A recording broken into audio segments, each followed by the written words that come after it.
너무 비싸요? 일단 비싸요. 근데 중요한 버블인가요? 저는 이제 버블 초입으로 보고 있습니다. 어. 그럼 그러니까 업사이드 리스크 크게 보고 있는 건데 그게 미국의 이제 구조적인 장기 성장이 가능할 거로 보고 있기 때문에 그 계획에 대해 좀 여쭤볼게요. 그러니까 그 근거가 뭐예요? 일단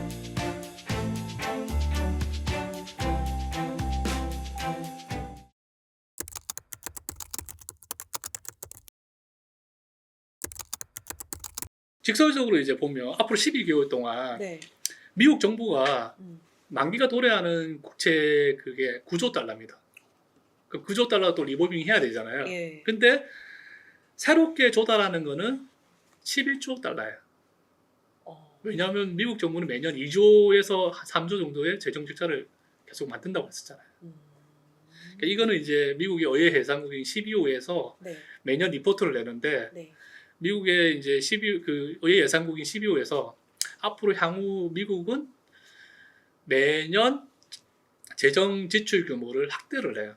그러니까 2023년도가 6.3조 달러를 썼는데 그 10년 후에는 한 10조 달러 이상 재정 지출할 것이고 그 다음에 지금 현재 미국의 부채가 35조 달러인데 네.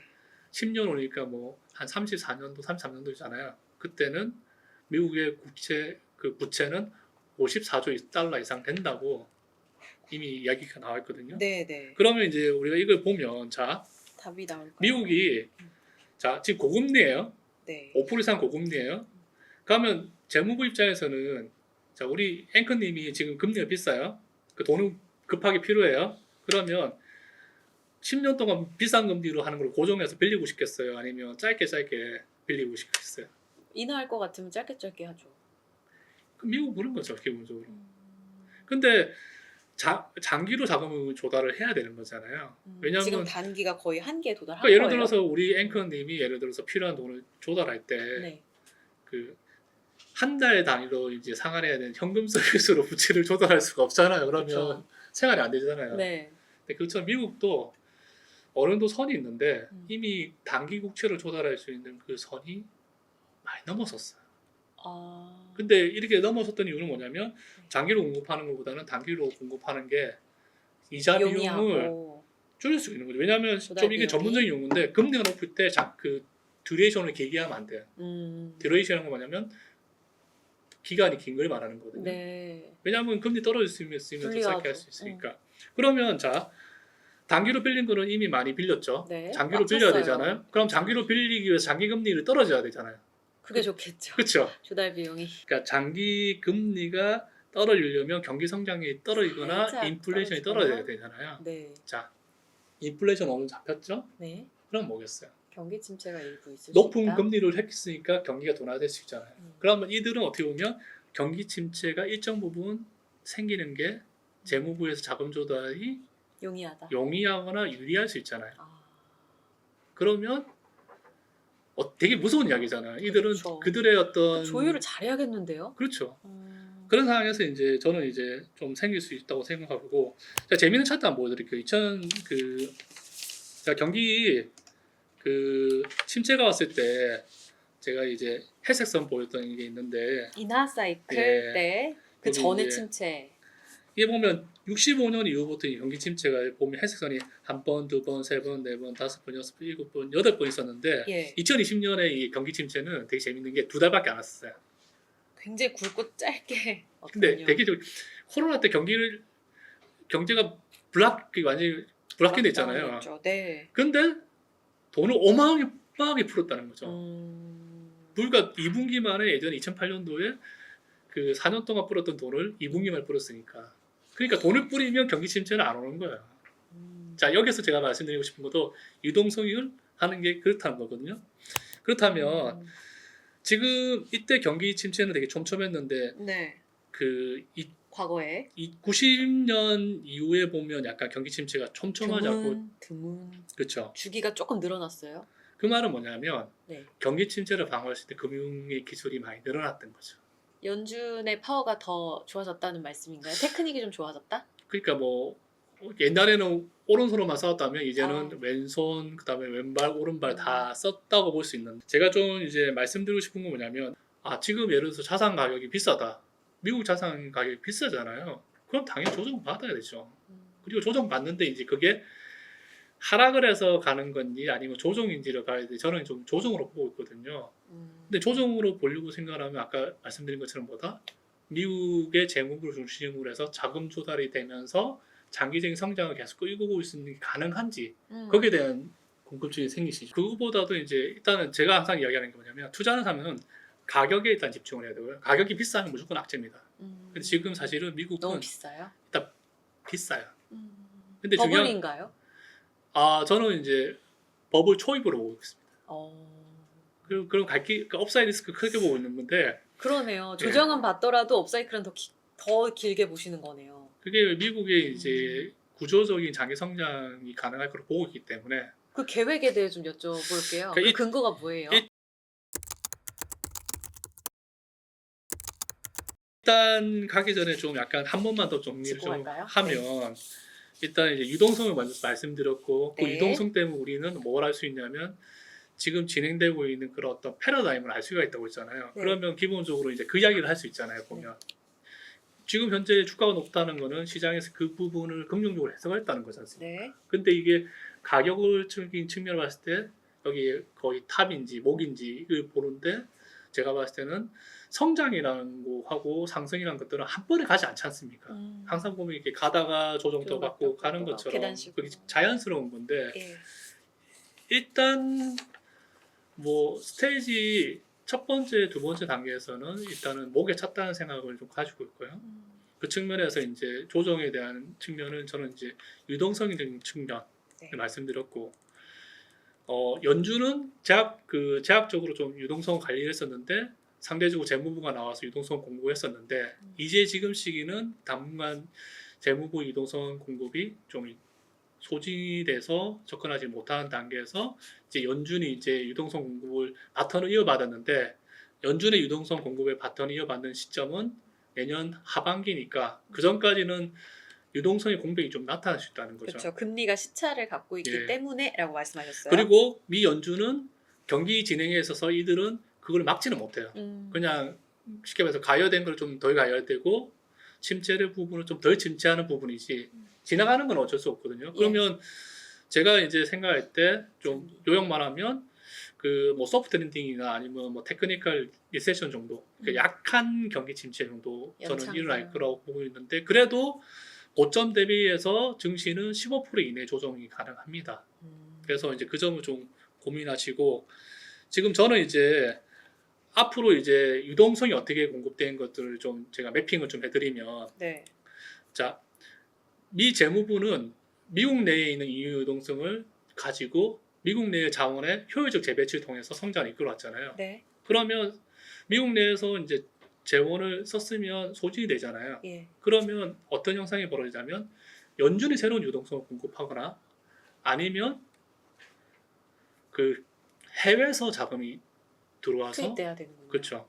그러려고 생각을 하면 그 미국은 계획을 발표를 하잖아요. 네. 그러면 이제 제가 이제 보는 게 미국 의회 예산국에서도 네. 미국의 이제 장기 그 플랜을 보면 예. 앞으로 이제 10년 동안 미국 정부가 네. 재정 지출을 2023년도로 6.4조 달러를 했었는데 네. 그 제가 2025년도에 재정 지출이 7.3조까지 증가했다고 했잖아요. 네. 그러면 2033년도에 9.3조 달러까지 재정 지출 확대됐다고 보는데 제가 봤을 때는 10조 달러 이상으로 확대가 큽니다. 매년 좀 늘어나니까. 네, 네.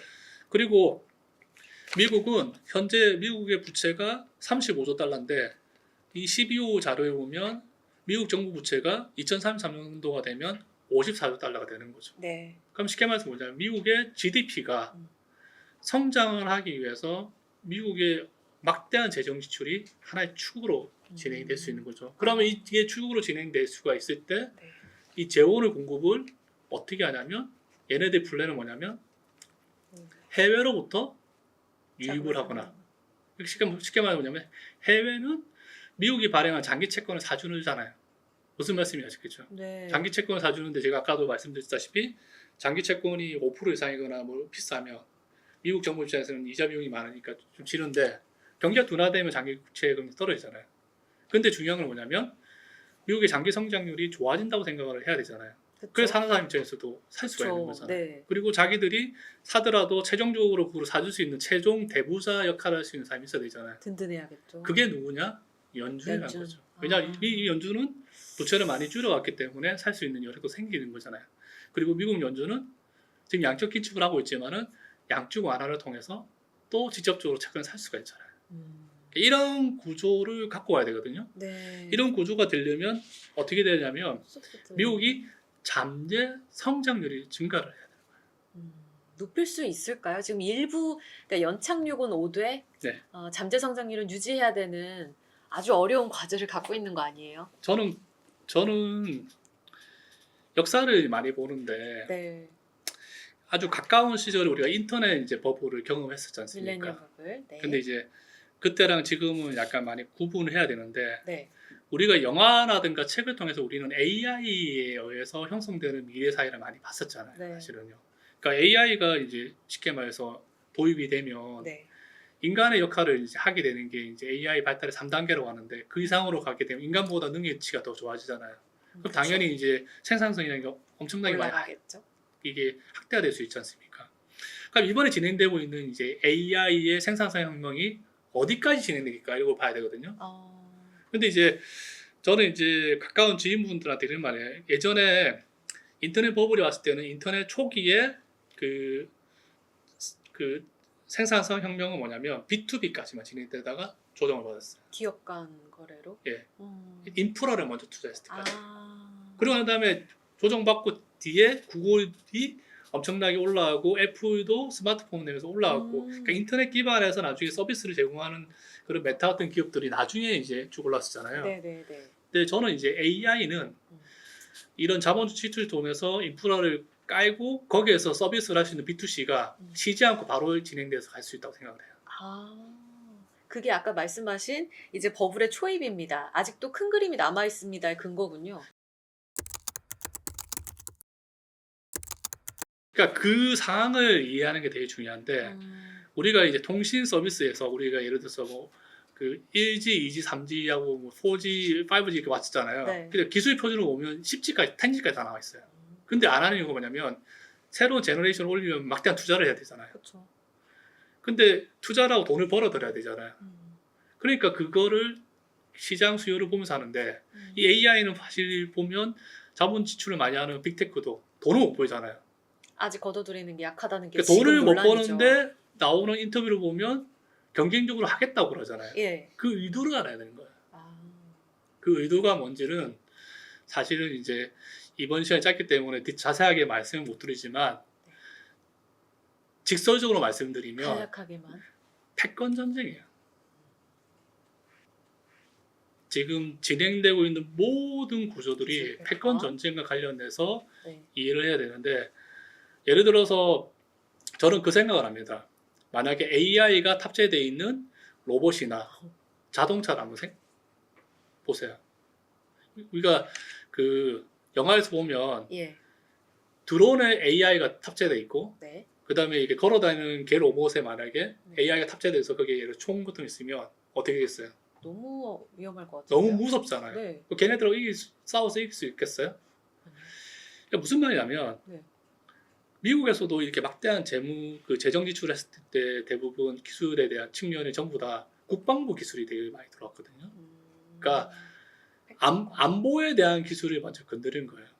그러니까 우리는 지금 미국하고 중국이 패권 경쟁을 하고 있는데 결국은 주도권을 들고 가기 위해서는 결국은 이 패권에 대해서 종지부를 찍어야 되지 않습니까? 네. 그럼 우리가 경쟁에서 이기려고 하면 보호색을 들고 있어야 되면 무서운 무기를 들고 있어야 되는데 이번에는 그 무서운 무기가 AI라는 거죠. AI 기술이다. 근데 단순하게 그 빅테크 하이퍼스케일러들이 기본적으로 막대하게 인프라를 형성하는 자본 지출하는 그 부분에 대해서 대부분 재원을 또 누가 대주냐면 정부가 대주고 있잖아요. 네네. 왜냐하면 이런 게임은 아까 기본적으로 재무부에서 자본 효율 배치도 얘기를 하셨고.